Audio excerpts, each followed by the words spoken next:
Previous video में हमने normalisation देखी थी और नॉर्मलाइजेशन पे अपने डिस्कशन को अख्ताम किया था। हमने कुछ अध्याय पहले डिफाइन किया नॉर्मलाइजेशन को।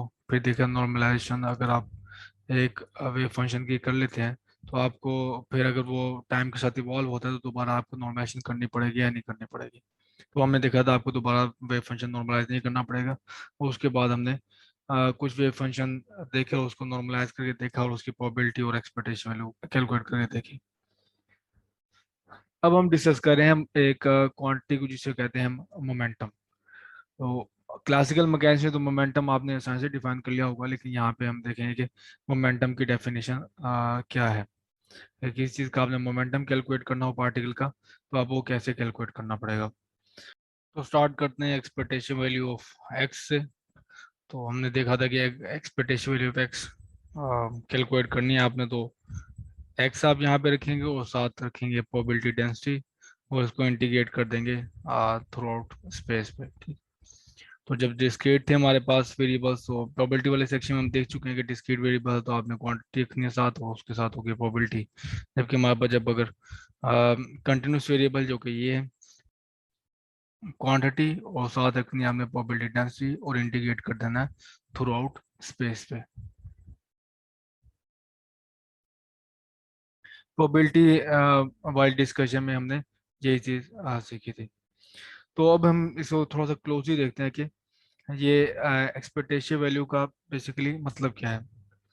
तो इसमें बेसिकली एक कॉन्सेप्ट है एग्जाम्पल का कि ऐसा नहीं है कि आपने एक ही सिस्टम आपके पास मौजूद है और आपने बार बार उस पर पोजीशन मेजर करनी है और उसका हिस्टोग्राम प्लॉट करना है और देखना है कि उसका मीन क्या होगा। बिल्कुल ऐसा नहीं है। तो इस केस में क्योंकि आप जब भी वो मेजरमेंट करेंगे आप सिस्टम को अलर्ट कर देंगे, सिस्टम को डिस्टर्ब कर देंगे, दोबारा वो अपनी इनिशियल कंडीशंस में नहीं आएगा। तो यहाँ पे हम कंसिडर करते हैं एग्जाम्पल। एग्जाम्पल होता है कि आइडेंटिकली प्रीपेड सिस्टम होते हैं आपके पास जिनकी इनिशियल कंडीशन सेम होती हैं। और आप काफ़ी सारे जो सिस्टम्स हैं प्रिपेयर कर लेते हैं, जैसे कि ये है कि आपने एक बॉल यहाँ पे रिवॉल्व करी है अंदर, मूव करी है बॉल लेट से, और यहाँ पे है, यहाँ पे। तो आपने ये किया कि एक जो सिस्टम था जिसमें आपने बॉल की एक्सपेक्टेशन वैल्यू कैलकुलेट करनी थी, आप उसे कई सारे identical same same width same height इस जार की या फिर ये वेल कह लें आप, और सेम बॉल आपने प्रिपेयर किए, कई सारे आपने सिस्टम के साथ प्रिपेयर किया। और साथ फिर आप एक अपने इंटेलिजेंट स्टूडेंट्स को यहाँ पे खड़ा कर देंगे। ठीक है। और हर बोतल के साथ या हर जार के साथ आपके पास एक स्टूडेंट है। ठीक। यहाँ पर भी और यहाँ पर भी। तो आप जैसे विजुअल करेंगे या फिर कोई और सिग्नल जैसे कि लाइट सिग्नल है तो आप यहाँ पे खड़े होके ये लेजर लाइट से जैसे ऑन आप कहते हैं कि जैसे मैंने लेजर लाइट ऑन करनी है, आपने आप में से हर किसी ने इस बॉल की पोजीशन मेजर कर लेनी है। ठीक है। तो हर कोई जो पोजीशन मेजर करेगा वो जो रिकॉर्ड रिकॉर्ड करेगा वो वैल्यू, आप उसको हिस्टोग्राम प्लॉट कर लेंगे। तो ये आपके पास ये नंबर्स ऑफ स्टूडेंट्स जिनके मेजरमेंट की हैं पर्टिकुलर। ठीक है। तो जैसे कि ये है मेरे पास 3, ये है 2, ये है 4। ठीक है। तो आपने यहाँ पे डॉट्स लगाते जाना है हिस्टोग्राम का, जो आपको मतलब पता होगा कि जितने नंबर ऑफ स्टूडेंट्स ने 3 वैल्यू मेजर की है। तो यहाँ पे आपके पास एक लेट से हमारे पास जो 4 नंबर ऑफ स्टूडेंट ने वैल्यू मेजर की है 3, और 2 नंबर ऑफ स्टूडेंट्स ने मेजर की है वैल्यू 2 पोजीशन, और मेरे पास 3 स्टूडेंट्स ने जो मेजर की है वैल्यू वो 4 है। ठीक है। तो इस तरह का आपका हिस्टोग्राम बन जाएगा। तो आप इसकी पूरी एवरेज ले लेंगे जिस तरह हमने प्रोबेबिलिटी की सेक्शन में देखा था। तो वो आपकी एक्सपेक्टेशन वैल्यू होगी। तो अभी तक हमारी डिस्कशन क्या रही इसके लिए कि आपने किस तरह एक्सपेक्टेशन वैल्यू कैलकुलेट करनी है। उसका मतलब क्या है कि आपने आइडेंटिकली प्रिपेयर करने हैं सिस्टम्स और बाय यक वक्त उन पे मेजरमेंट करनी है और उसका जो हिस्टोग्राम होगा और उसकी आपने जो लेनी है एवरेज, तो वो आपकी होगी एक्सपेक्टेशन वैल्यू। तो जो हिस्टोग्राम है वो ऑफ कोर्स डिपेंड, वो कॉरस्पॉन्ड करेगा हमारे पास जो है साइज क्या मॉडल उसके, क्योंकि ये एग्जैक्टली प्रोबेबिलिटी है हमारे पास। प्रोबेबिलिटी हमें, जैसे कि हमारे पास प्रोबेबिलिटी है पार्टिकल के पाए जाने की, एग्जैक्टली ये आपको हिस्टोग्राम भी शो करेगा कि आपके पास ये 3 पे पार्टिकल के पाए जाने की प्रोबेबिलिटी ज़्यादा है, फिर 4 पे, फिर 2 पे। तो ये बिल्कुल हमारे पास जो हिस्टोग्राम है कॉरस्पॉन्ड करेगा साई मॉडुलस स्केयर को। तो एक मतलब फिर हम अच्छे से इसको डिफाइन कर लें। Expectation value is the average of repeated measurements on an example of identical prepaid system. तो एग्जांपल हम कहते हैं इसी के आइडेंटिकल प्रीपेड सिस्टम है, उन पर बायक वक्त मेजरमेंट की जाती है। तो एक तो हमारे पास तरीकाकार ये भी हो सकता है कि आपके पास सिस्टम एक ही हो और आप उसे उस पर मेजरमेंट करें, और फिर दोबारा जैसे ही आप मेजरमेंट करेंगे वो सिस्टम जो डिस्टर्ब हो जाएगा, फिर वो इनिशियल नहीं रहेगा, कंडीशन में रहेगा जो कि आपके पास थी। तो आपके पास कोई इस तरह का मैकेनिज्म हो कि आप दोबारा उस इनिशियल कंडीशंस में लेके आए, फिर दोबारा मेजरमेंट करें, फिर दोबारा इनिशियल कंडीशन में लेके आए, फिर दोबारा मेजरमेंट करें। तो ये ज़्यादा बेहतर तरीका नहीं है। उससे ज़्यादा बेहतर तरीका ये होता है कि आप आइडेंटिकल प्रीपेड सिस्टम लें और बायक वक्त एक ही टाइम पे उन पे आप मेजरमेंट करते हैं। तो ये एक्सपेक्टेशन वैल्यू की डेफिनेशन जो हम यूज़ करेंगे। तो एक्सपेक्टेशन वैल्यू जो है एक्स की वो टाइम डिपेंडेंट है, क्योंकि आप यहाँ पे एक्सप्रेशन देखें कि expectation value x is also depend on Sai x Sai which is not depend on time. तो आपके पास जो साई है उसमें वो फंक्शन ऑफ टाइम है, तो ये जो एक्स है एक्सपेक्टेशन वैल्यू एक्स ये भी फंक्शन ऑफ टाइम होगी। तो हम यहाँ पे देखना चाहेंगे कि एक्सपेक्टेशन वैल्यू एक्स जो है वो टाइम पे किस तरह डिपेंड करती है। तो एग्जैक्टली मैं इसको जो टाइम डेरिवेटिव था, क्योंकि एक्स पे जो आपको याद होगा यहाँ पे जो इंटीग्रेशन है ये dx पे है, ठीक। तो हमारे पास यहाँ पे इस पूरे इंटीग्रेशन में जो टर्म है जो टाइम डिपेंडेंट है वो हमारे पास आई है, तो मैं इसको अंदर ले गया हूँ। और इस बार जो हमारे पास है वो पार्शियल डेरिवेटिव है, ठीक है, ताकि वो एक्स को ना छेड़े, वो सिर्फ हमारे पास यहाँ पे टाइम डिपेंडेंस को छेड़े। तो ये जो टर्म है हमारे पास आ, ये वाली टर्म, ठीक है, ये टर्म हम ऑलरेडी कैलकुलेट कर चुके हैं हमारे जो नॉर्मलाइजेशन की फर्स्ट वीडियो थी। नॉर्मलाइजेशन जो फर्स्ट वीडियो आप देखोगे उसमें ये टर्म कैलकुलेट कर चुके थे, वो इक्वल्स टू आती है इसके, ये जो मैंने ब्रैकेट की हुई है ये ब्रैकेटेड,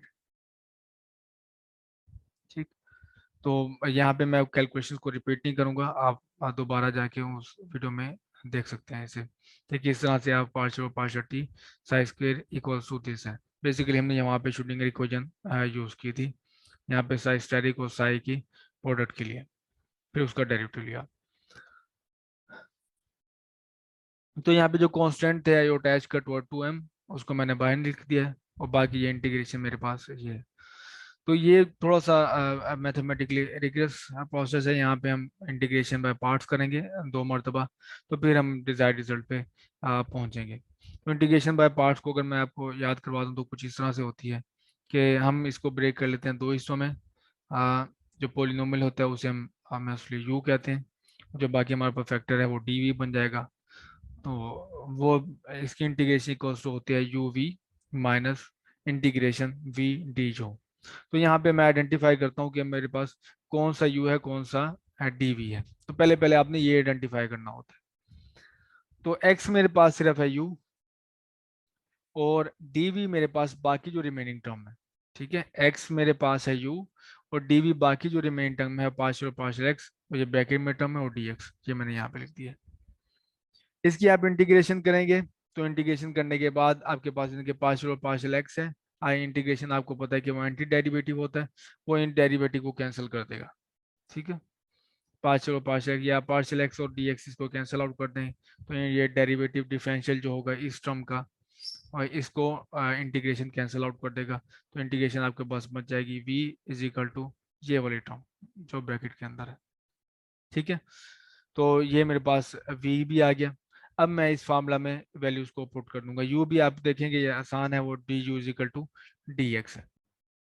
तो ये मेरे पास यू डी वी में आपके पास आ गया यू और वी। तो ये रहा यू और ये रहा वी। ठीक है, ये हमने इंटीग्रेशन कर ली थी, लिमिट्स पुट नहीं की थी। तो ये रहा यू, ये वी। तो लिमिट्स है माइनस से इन्फिनिटी से इन्फिनिटी तक।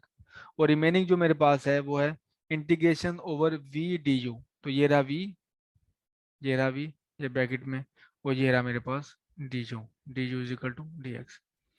तो जब आप इसमें लिमिट्स पुट करेंगे इस एक्सप्रेशन में तो ये जीरो हो जाएगा, क्योंकि हमें पता है कि जो फिजिकली एक्सेप्टेबल जो हमारे पास वेव फंक्शन है वो वही है जो इन्फिनिटी पे हमारे पास डाई डाउन कर जाए। ठीक है, तो अब डाई डाउन कितनी तेजी से करें, वो फास्टर देन 1/√x, कितनी तेजी से ये डाउन डाउन करेंगे। तो आप अगर इस लिमिट में पुट करें इन्फिनिटी, तो आप देख रहे हो कि ये x की जगह इन्फिनिटी हो जाएगा, तो ये पूरी टर्म अनडिफाइंड हो जाएगी। ऐसा नहीं है, बल्कि ये इसके x इन्फिनिटी की टर्म से नहीं, बल्कि उससे पहले ये डाई डाउन कर देगा। आप x को जैसे इन्फिनिटी पे अप्रोच करेंगे, ये टर्म जो साई है वो पहले ही जीरो को अप्रोच कर देगा। तो आप लिमिट्स इसमें पुट करेंगे साई ये वेव फंक्शन में, तो wave function approach to zero करेगा। फिजिकली एक्सेप्टेबल जो हमारे पास वेव फंक्शन है वो उसकी डेफिनेशन के मुताबिक, अदरवाइज को हम नॉर्मलाइज नहीं कर पाएंगे। तो ये मेरे पास टर्म एज इट इज आ गई। तो अब चलते हैं नेक्स्ट स्टेप पे। तो नेक्स्ट स्टेप में मेरे पास आएगी minus iota H cut over 2m। तो यहाँ से देखिए माइनस ये रहा, और बाहर है iota H cut over 2m, और इंटीग्रेशन है इस पार्ट पे। तो मैं इन टर्म्स को अलग अलग करके लिख लेता हूँ। Minus iota H cut over 2m, तो ये फर्स्ट टर्म है dx के साथ, minus minus plus iota H cut over 2m, और ये मेरे पास ये टर्म। तो ये अब हम करेंगे second time integration by parts. तो अब आप यहाँ पे देख लें कि इंटीग्रेशन में डी यू और जो डी वी क्या है, एक्स और डी वी क्या होगा। तो एक्स मेरे पास ये है, और ये बाकी जो रिमेनिंग टर्म है इंटीग्रेशन में वो मेरे पास है डी वी। ठीक है, तो u is equal to psi, तो ये साई आ गया। और रिमेनिंग जितनी भी टर्म है डी वी जो वो डी वी है, D V asterisk over D X D X. तो इसकी आपको वाज़ेह तौर पर बता रही है कि अगर आप इसकी इंटीग्रेशन लें तो इंटीग्रेशन एंटी डेरिवेटिव डेरिवेटिव वो डेरिवेटिव कैंसिल आउट कर देगा, तो आपके पास आ जाएगा सीधा ये साई स्टैरिक। तो v is equal to psi asterisk. यहाँ पे u का डी यू लेंगे तो D U is equal to D psi बन जाएगा। अब आप पुट कर दें उसी हमारे पास इंटीग्रेशन बाय पार्ट्स वाले फार्मूला में। तो ये आ गया u और साथ है v लिमिट्स के साथ। ये मेरे पास आ गया ये रहा v, और ये रहा मेरे पास डी यू। ठीक है, और डी एक्स ऊपर नीचे मैंने मल्टीप्लाई कर दिया। तो ये रहा वी, ये डी यू, और ये डी एक्स मल्टीप्लाई और डिवाइड कर दिया। ये पहले जो मैंने रीजन दिया है उसी रीजन के मुताबिक ये जीरो हो जाएगा, क्योंकि ये जो साई है ये इन्फिनिटी से पहले डाई डाउन होना चाहिए। अब आप इस रिजल्ट को ना दोबारा वापस पुट कर दें इस की जगह पे। ठीक है, इसकी जगह पे पुट करेंगे ये जीरो हो जाएगा। इसकी जगह पे हमारे पास क्या आएगा, एटा H cut over 2m minus के साथ ये पूरी टर्म। ठीक है, तो ये बन गया minus eta H cut over 2m psi asterisk partial 5 और partial x into D X. आप ये देखें ये भी बिल्कुल वही टर्म है, एग्जैक्टली सेम टर्म है। ये देखें minus eta H cut over 2m, ये सेम टर्म और ये सेम टर्म। तो इन दोनों को इकट्ठा करके मैं लिख सकता हूँ, ये 1/2 है, ये भी 1/2, तो ये बन जाएगा 1 माइनस एटा एच कट और m, और ये इंटीग्रेशन है साई स्टैटिक पार्शियल 5 और पार्शियल x dx पे। तो ये है time derivative of expectation value of x। तो इसको मैंने दोबारा यहाँ पे लिख दिया कि टाइम अगर आप एक्सपेक्टेशन वैल्यू ऑफ पोजीशन का टाइम डेरिवेटिव लें तो आपके पास ये एक्सप्रेशन आएगा। तो क्या हम इसे वेलोसिटी कह सकते हैं? तो बिल्कुल नहीं, हम इसे वेलोसिटी नहीं कहेंगे। velocity of the expectation value of x which is not the same thing as the velocity of the particle। तो velocity हमने क्लासिकल मैकेनिक्स में बड़ी आसानी से डिफाइन की हुई थी कि change in position with respect to time है। तो यहाँ पे तो पहली चीज जो मुख्तलिफ है वो एक्सपेक्टेशन वैल्यू का चेंज है विद रिस्पेक्ट टू टाइम। और क्वांटम मैकेनिक्स में हमारे पास यहाँ पे चीज़ें बहुत काफ़ी मुख्तलिफ हैं। क्लासिकल मैकेनिक्स से। और यहाँ पे हमारे पास वेलोसिटी का इतना कोई मीनिंग डिफाइन भी नहीं है कि वेलोसिटी क्या चीज़ है। तो आपको पता है कि वो आप जिस तरह हम पोजीशन को पहले से नहीं बता सकते पार्टिकल की कि वो बिफोर मेजरमेंट कहाँ पे है, सिर्फ हम चीज़ की आप बता सकते हैं कि उसकी प्रोबेबिलिटी क्या है। ठीक है। तो यहाँ पे वेलोसिटी का जो है वो मतलब क्लियरली डिफाइंड नहीं है क्वांटम मैकेनिक्स में। तो हम एक पास्टुलेट अभी यहाँ पे स्टेट कर देते हैं कि मैं इसको क्या देता हूँ, let's say D expectation value of I और डी टी, कि अगर एक्सपेक्टेशन वैल्यू का टाइम डेरिवेटिव है तो ये मैं इसे कहूँगा ये एक्सपेक्टेशन वैल्यू ऑफ वेलोसिटी है। ठीक है, ये एक्सपेक्टेशन वैल्यू ऑफ वेलोसिटी है। तो अगेन क्वांटम मैकेनिक्स में हमारे पास जो वेलोसिटी का मतलब क्लियर नहीं है, लेकिन हम इसको पास्टुलेट कर रहे हैं यहाँ पे कि ये जो टर्म है equals to expectation value of velocity है। तो ज्यादातर कन्वीनियंट होता है हमारे पास मोमेंटम से डील करना। ठीक है, तो मोमेंटम के पार्शियल भी है मेरे पास एम, वैसे आपके पास एक स्केलर नंबर है, आप एम को इस एक्सपेक्टेशन वैल्यू वी से मल्टीप्लाई कर दें तो ये हमारे पास बन जाएगी एक्सपेक्टेशन वैल्यू ऑफ मोमेंटम। ठीक है, तो M D over D T into पास over expectation value of X is equal to this, तो ये टर्म है मेरे पास। तो यहाँ पे आप देख लें कि expectation value of momentum is equal to minus iota H cut integration over this term. ठीक है, तो एक्सपेक्टेशन वैल्यू आपने किसी क्वांटिटी की लेनी हो तो हम कैसे किस तरह लेते हैं, वो बेसिकली है कि आप साई स्टेरिक और साई के दरमियान में उस ऑपरेटर को सैंडविच कर देंगे। ठीक है, तो साई स्टेरिक और साई के दरमियान में इस ऑपरेटर को सैंडविच कर दें और इंटीग्रेट कर देंगे थ्रू आउट स्पेस पे। यहाँ पर ये बिल्कुल इस तरह से है कि यहाँ पे साई स्टेरिक और साई को अगर आप अलहदा करें तो हमारे पास बच जाएगा अयोटा एच कट पार्शियल और पार्शियल एक्स। यहाँ पे देखें अयोटा ऊपर है तो माइनस के साथ है, लेकिन अगर आप इसको डिवाइड कर देंगे, डिवाइड करने के लिए आपको अयोटा ऊपर नीचे मल्टीप्लाई करना पड़ेगा, तो ये माइनस जाता रहेगा, तो आपके पास टर्म अब माइनस के साथ आयोटा जाता रहेगा और नीचे आयोटा आएगा H cut over iota partial partial x. ठीक है, तो मैंने बेसिकली क्या किया है, जिस तरह मैंने ऊपर लिखी हुई थी कि साई स्टेरिक और साई को अलहदा किया है, इसी तरह मैंने साई स्टेरिक और साई को अलहदा करके जो टर्म थी रिमेनिंग वो मैंने ब्रैकेट में लिख दी। तो हम इसे कहते हैं ये जो है ये एक्स पोजीशन ऑपरेटर है और ये हमारे पास है momentum operator H cut over iota partial over partial x, ये मोमेंटम ऑपरेटर है। तो ऑपरेटर हम कहते हैं कि आपके पास किसी चीज़ पे कोई वो फंक्शन परफॉर्म करेगा। जैसे हमारे पास अगर मैं पोजीशन है ये ऑपरेटर एक्स, तो ये इसका है कि वो टर्म के साथ मल्टीप्लाई हो जाएगा। ये है H cut over iota partial partial x, ये फंक्शन का डेरिवेटिव ले देगा, एक नया फंक्शन आ जाएगा। तो ये है, हम इसे कहते हैं ऑपरेटर्स। ये रहा पोजीशन ऑपरेटर जो मल्टीप्लाई होगा सिर्फ, और ये है मोमेंटम ऑपरेटर जो हमें सिर्फ करेगा डेरिवेटिव। तो थ्रू आउट बुक मोस्टली हमारे पास यही इसी दो किस्म के ऑपरेटर्स हम वास्तव पड़ेगा डील करेंगे हम।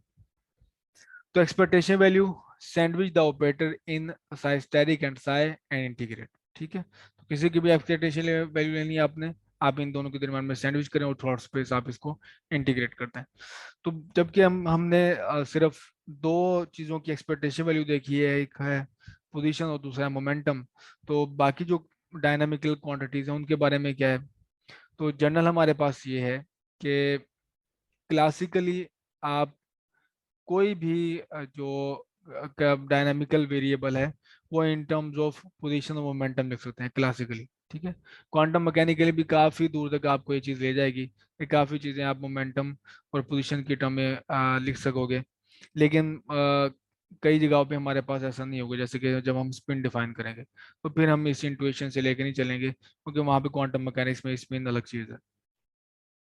इन जनरल कि आपके पास कोई भी डायनेमिकल क्वांटिटी है आप उसको एक्सप्रेस कर सकते हैं in terms of position momentum. तो एक्सपेक्टेशन वैल्यू क्या होगी कि आपने इसी क्वांटिटी को सैंडविच करना है साई स्टेरिक और साई के दरमियान में और थ्रू स्पेस आपने इंटीग्रेट कर देना।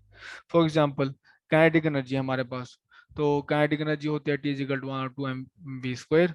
तो अगर आप v को एम वी आपको पता है कि मोमेंटम होता है, और आप m को ऊपर मल्टीप्लाई करते हो डिवाइड करें तो M square V square divide by M बन जाएगा। तो एम स्क्वायर वी स्क्वायर बन जाएगा हमारे पास मोमेंटम स्क्वायर, और फिर नीचे से डिवाइड आ गया हमारे पास मैस। तो अब अगर आप इसकी एक एक्सपेक्टेशन वैल्यू लेंगे तो वो क्या होगा, वो है कि आपने इसको सैंडविच कर देना है साई स्टेरिक साई के दरमियान में और इंटीग्रेट कर देना। तो ये बन जाएगा 1/2m, बाहर आ जाएगा, ये बाहर आ गया। और पी स्क्वायर हमारे पास क्या था, पिछली स्लाइड पे मैं दिखा चुका हूँ, ये पी स्क्वायर है, पी है हमारे पास मोमेंटम, इसका हमने स्क्वायर ले लेना है। तो ये बन जाएगा एच कट स्क्वायर, आई स्क्वायर का आई का आप स्क्वायर लोगे तो -1 बन जाएगा, और ये पार्शियल पार्शियल एक्स, मतलब ये डबल डेरिवेटिव बन गया। तो ये है एयोटा की वजह से minus H cut square partial square double derivative of X, ठीक है, पार्शियल डेरिवेटिव। तो ये रहा मेरे पास expectation value of kinetic energy. आप इसी तरह एक्सपेक्टेशन वैल्यू बाकी डायनामिकल वेरिएबल्स की भी देख सकते हैं, जैसे कि हमारे पास यहाँ पे एंगुलर मोमेंटम, एंगुलर मोमेंटम को भी देख लें आप, वो भी इन टर्म्स ऑफ पोजीशन और मोमेंटम डिफाइन किया जा सकता है। तो यहाँ अभी तक हमने इस वीडियो में दो चीज़ें हमने देखी हैं। एक ये कि एक्सपेक्टेशन वैल्यू का मतलब क्या है इन टर्म्स ऑफ एग्जांपल्स, कि आपने आइडेंटिकली प्रिपेयर्ड सिस्टम है, बाई आपको उस पर मेजरमेंट करनी है और उसका हिस्टोग्राम जो बनेगा आपके पास वो कॉरस्पॉन्डेगा करेगा साई मॉडुलो स्क्वायर को, यानी कि प्रोबेबिलिटी को, और उसकी जो एवरेज होगी हम उसे कहते हैं एक्सपेक्टेशन वैल्यू। और दूसरी चीज़ मैंने आपको बताया मैथमेटिकली आपने एक्सपेक्टेशन वैल्यू कैलकुलेट कैसे करनी है, और वो है कि आपने सिर्फ सैंडविच करना है ऑपरेटर को साई स्टेरिक को साई के दरमियान में और इंटीग्रेट कर देना थ्रू आउट स्पेस पे।